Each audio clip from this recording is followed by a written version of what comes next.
people do not faze me. Enjoying every moment, ain't worried about who's in it. I'm growing every day, everything's gonna be okay. As long as I got my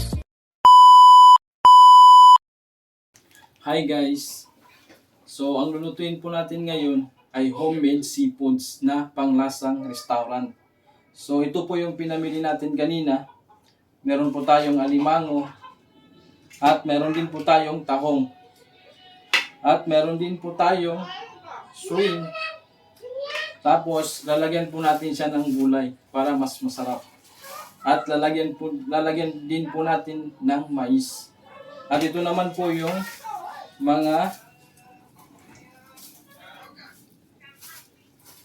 pampalasa natin para mas masarap siya. At kailangan mas marami yung ilagay natin na pampalasa. So guys, siyempre, hugasan po natin at itong ating mga seafoods ng ilang beses para siguradin po natin ito ay malinis. So isa-isahin po natin.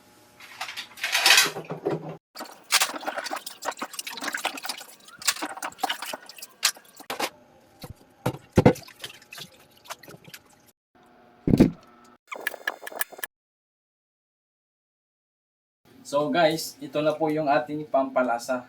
So tapos na po natin itong linisin. So at saka iniwa-iwa din po natin ito tulad ng ganitong hiwa sa ating bawang. So ito naman po yung ating sibuyas. At ganito po yung hiwa natin sa ating luya na pahaba. At meron din po tayong green chili. Tapos lalagyan po natin ito ng bell pepper at sinamahan po natin ito ng chicken curry para mas masarap pa po yung lasa na ating lulutuin. So guys, tapos na nating linisin ang lahat ng ating mga kinakailangan. So mag-uumpisa na po tayong magluto. So samahan niyo ako sa pagluluto.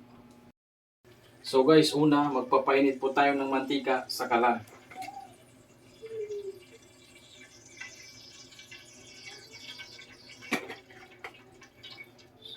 So, papainitin po muna natin.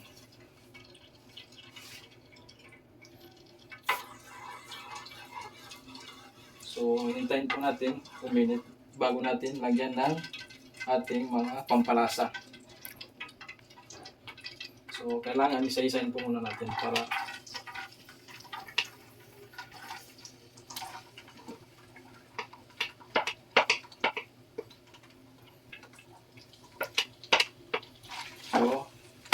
yan lang po. Painitin po na muna natin.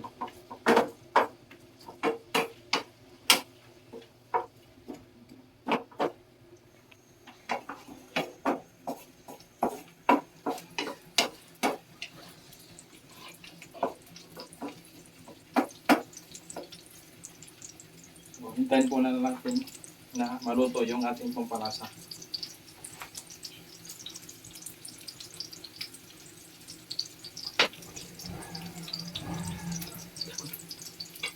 So, ilalagay na po natin yung ating screen.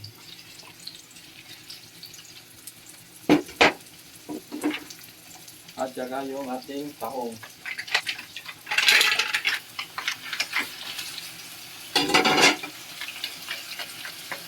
So, takpan po muna natin. Kunin natin yung pangtakip para mabilis siyang maluto.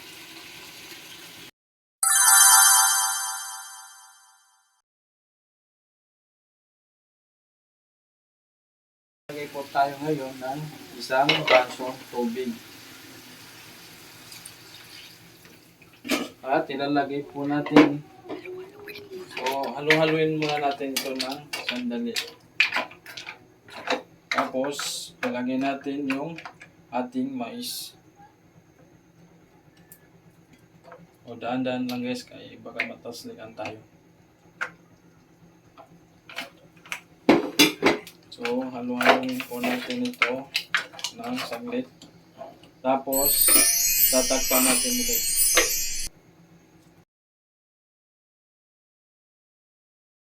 Lipas ng ilang sandali, bubuksan natin para tignan natin yung ating mais kung malambot na ba. So, malambot na guys. So, pwede na natin ilagay yung ating crabs. So, itong crabs natin guys, inuna natin itong nilaga kanina kasi buhay pa po. So, ilagay na natin.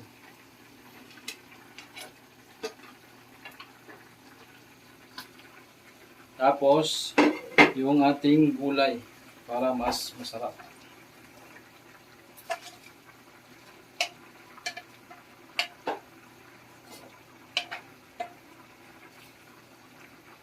So, haluin muna natin ito guys. Tapos, ilalagay na natin yung natirang pampalasa natin para mas lalo siyang sumarap.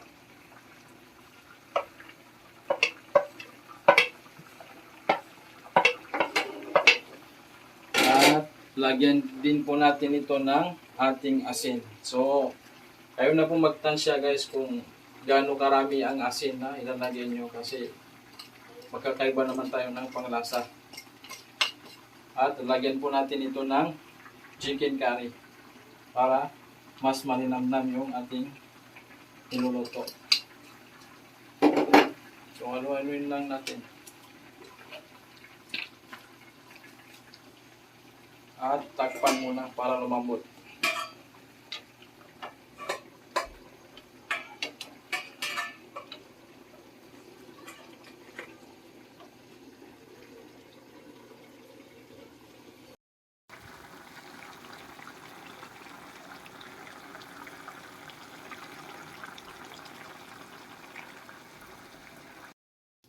So guys, ito po yung special sa ating homemade seafoods na ating niluluto.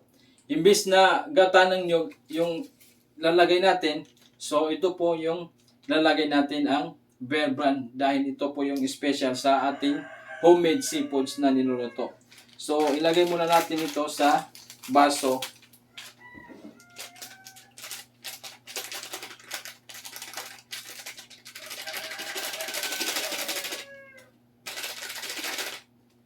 At lagyan po natin ng mainit na tubig na kalahating baso lang.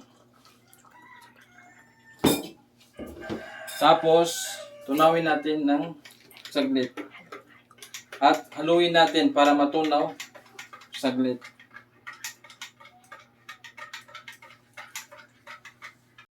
So guys, pagkalipas ng ilang minuto, titignan muna natin yung ating niluluto upang ilagay natin yung ating tinimplang Bear Brand. Na ito yung special sa ating niluluto. Tapos, haluin natin ito ng mahina. Mahinahon lang.